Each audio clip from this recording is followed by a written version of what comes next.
Heads or tails? Two sides of the same coin, right? Yin and yang, inverse, but each containing the other. You see, opposites are inseparable. They're actually identical in their nature. They're only separate in terms of degrees.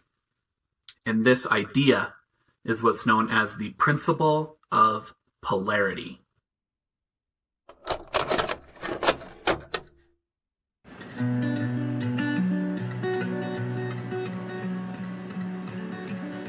I am all things, as are you.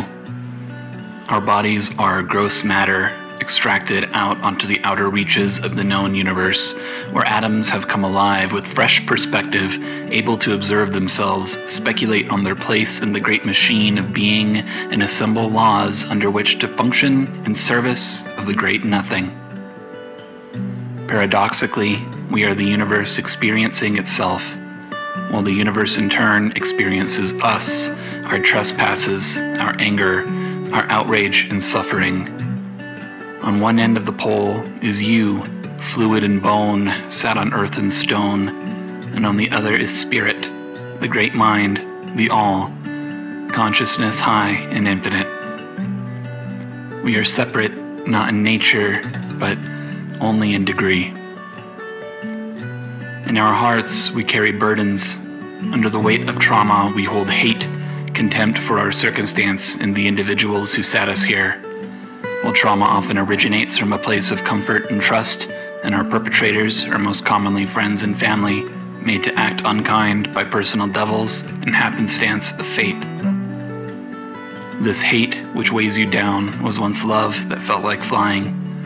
When your heart soars for another, the crash shapes itself as contemptuous loathing. The other has taken themselves from you by leaving, by harming, and changing. The deep kind of hatred that burns a hole in your chest can only be felt as a response to the absence of a love which once was. And so, love and hate are not separate in nature, again, only by degree. On one end of the pole, trauma and fever, the other, safety and health.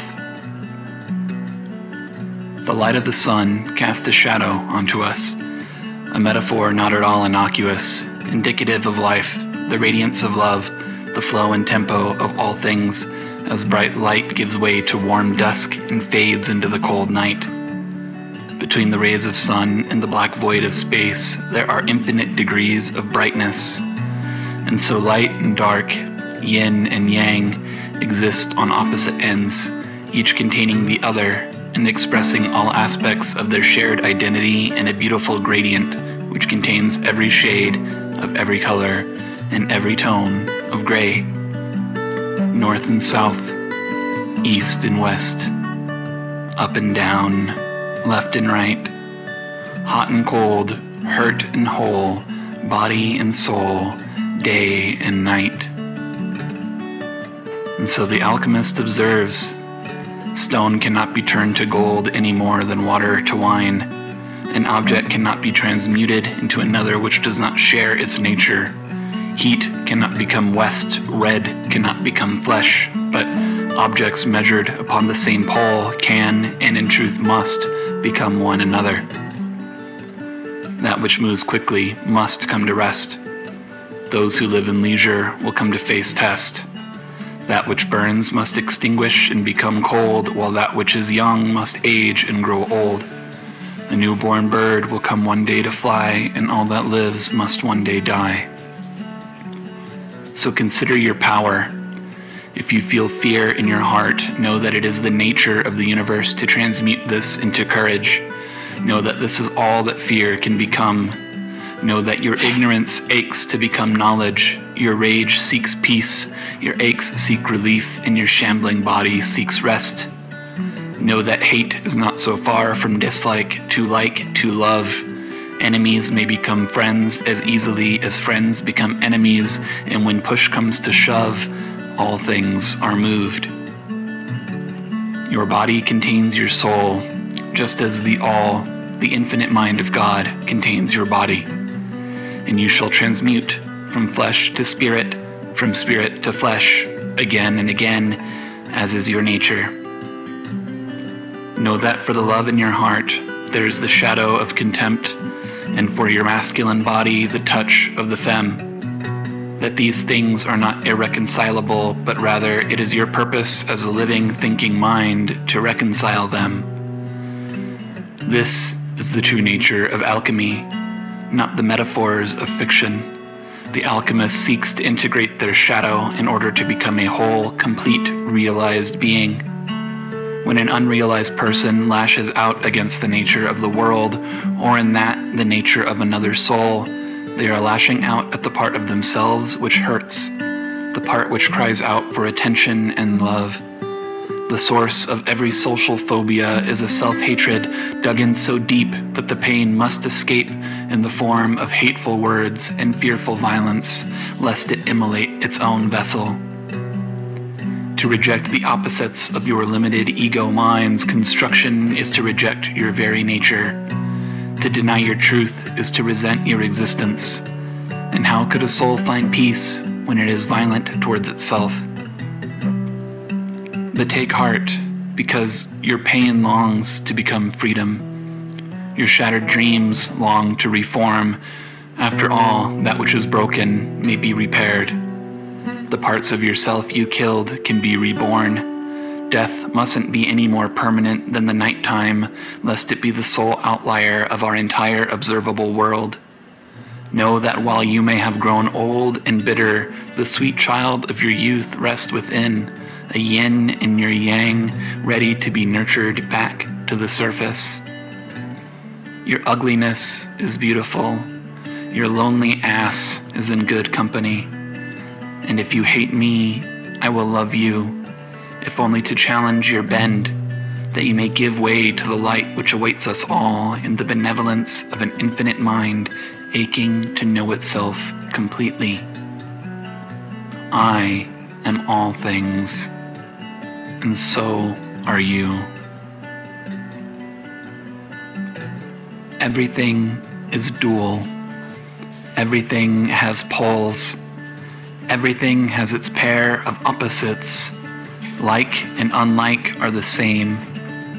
Opposites are identical in nature, but different in degree. Extremes meet. All truths are but half-truths. All paradoxes may be reconciled.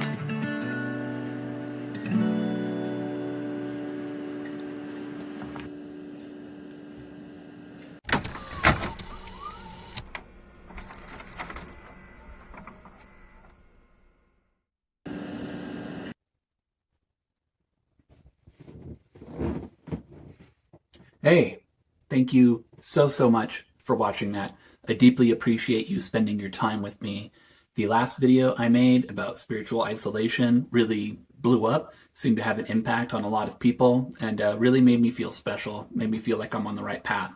So I just want to say, I'm incredibly grateful for that. So again, thank you so much to my new subscribers. Thank you so much to my new patrons. Thank you so much to everybody who commented on the last video and really helped me and a lot of other people feel a lot less alone in this very, very, very crazy and strange and frankly ridiculous world that we're all living in right now. So if you are watching this, hopefully this video doesn't just have like 8 views or something on it, and it might, because YouTube's algorithm is like literally unknowable. I have no clue. But if you are new, please check out my other videos. This is part of a series about the Kybalion, and I plan on making a couple more of these to wrap up the Hermetic principles.